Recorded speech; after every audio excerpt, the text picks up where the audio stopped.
Kim Yoo-Jung's eyes hold magic.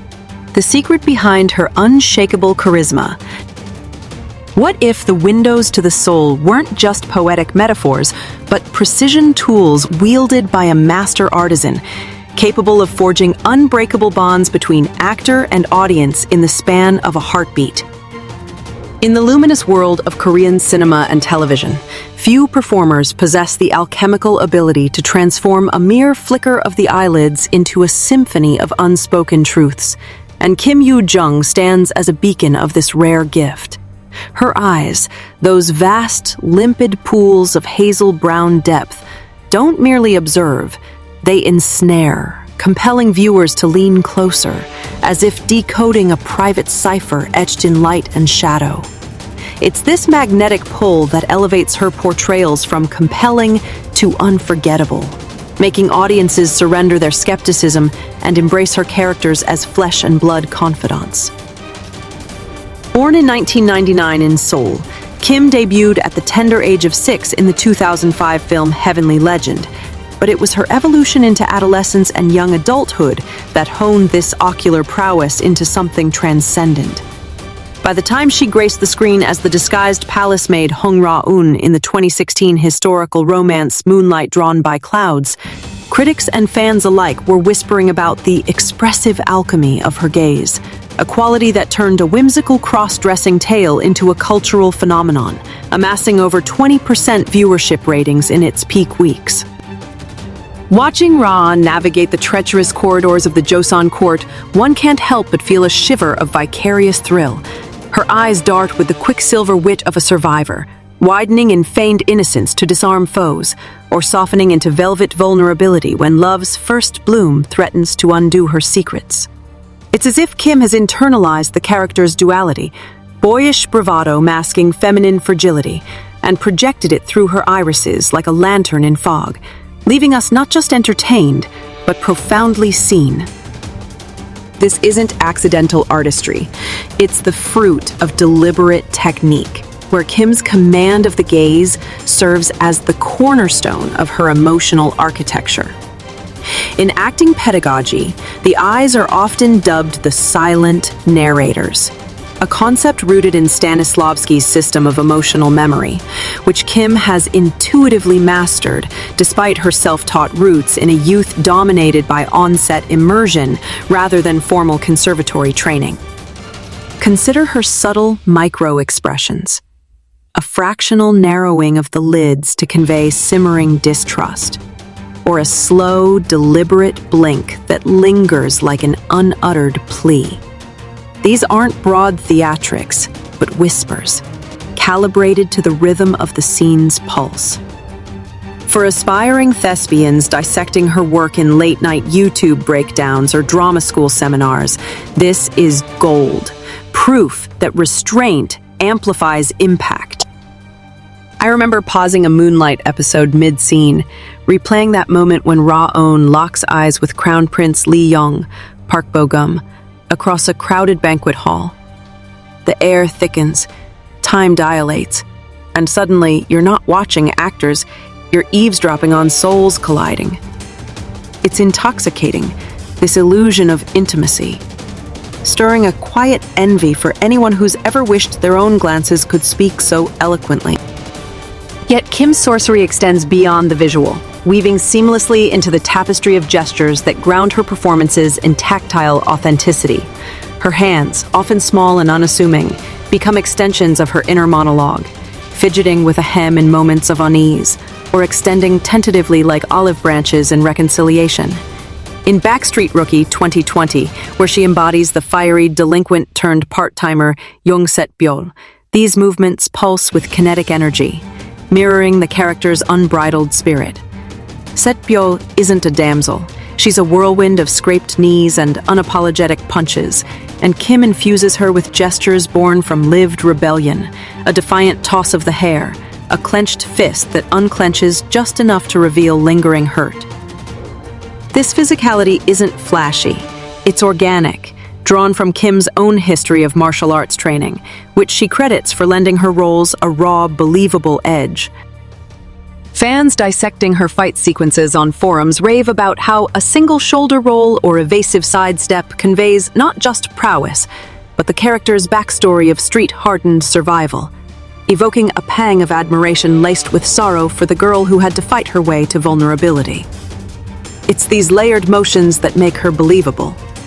We sense the weight of invisible scars in every arch of her brow or curl of her lip, turning what could be trope-laden rom-com fluff into a meditation on redemption.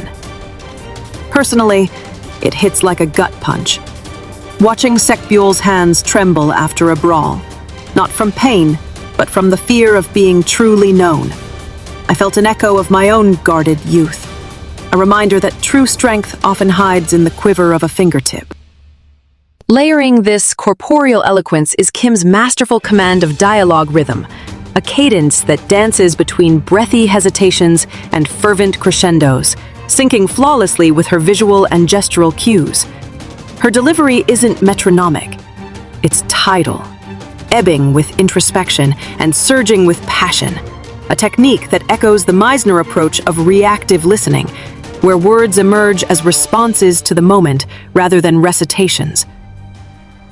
In Tempted, 2018, as the poised yet unraveling Unsu, Kim modulates her speech to mirror the character's internal fractures, pauses that stretch like silken threads, pulling us into the abyss of unspoken longing, followed by bursts of clipped defiance that snap like brittle twigs.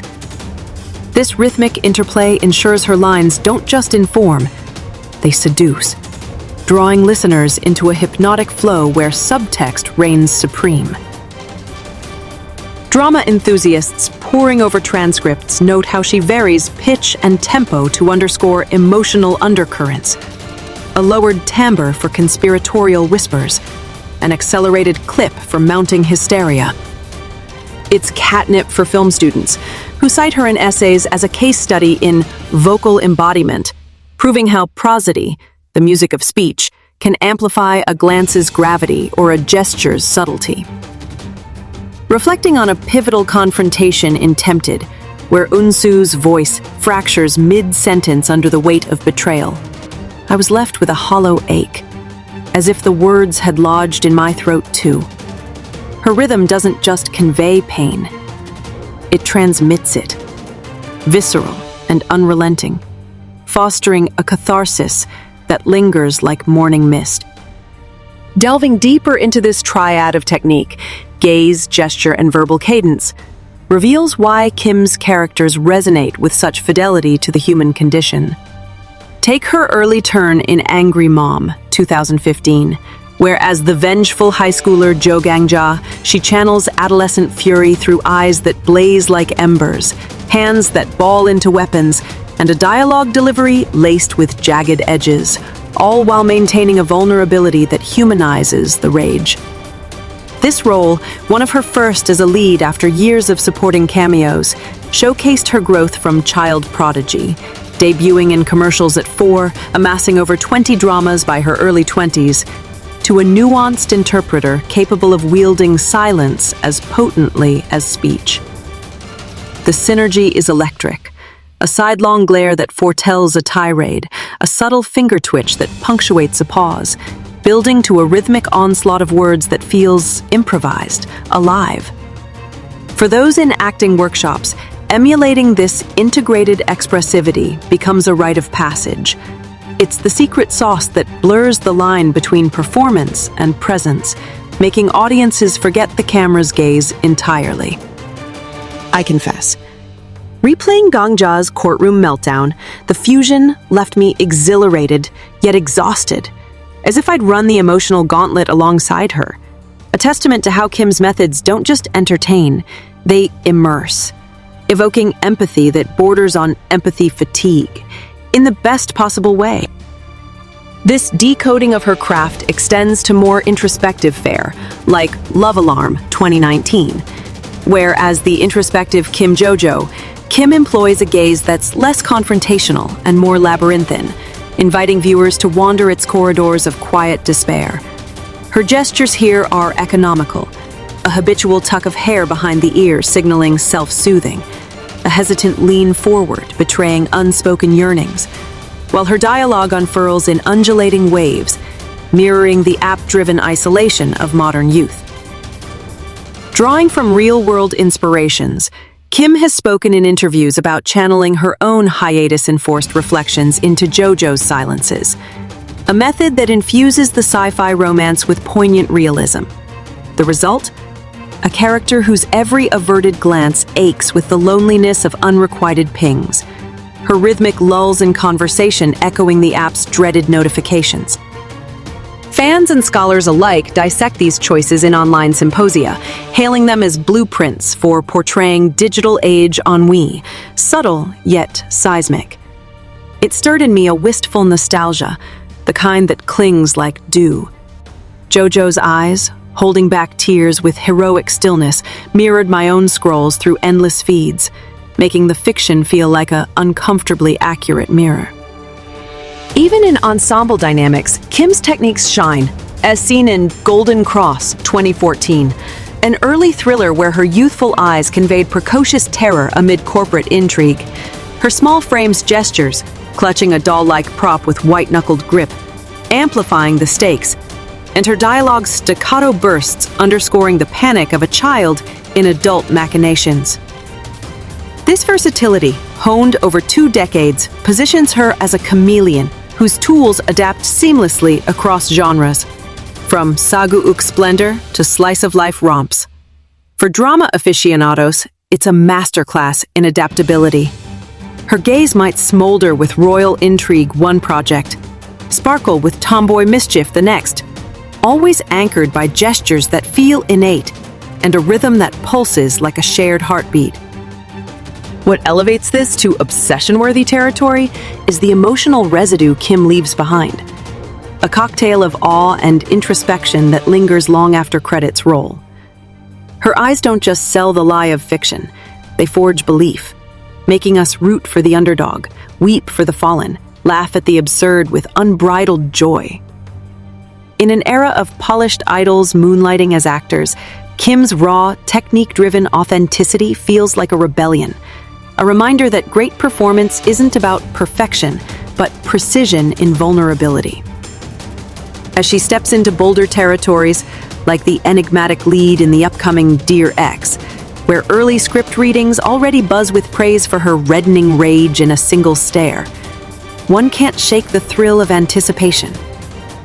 It's this forward momentum, coupled with a retrospective depth, that cements her legacy.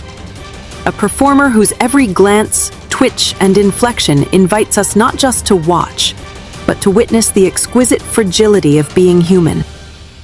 And in that witnessing, we find ourselves changed, our own eyes a little sharper, our gestures a touch more deliberate, forever grateful for the actress who taught us to see.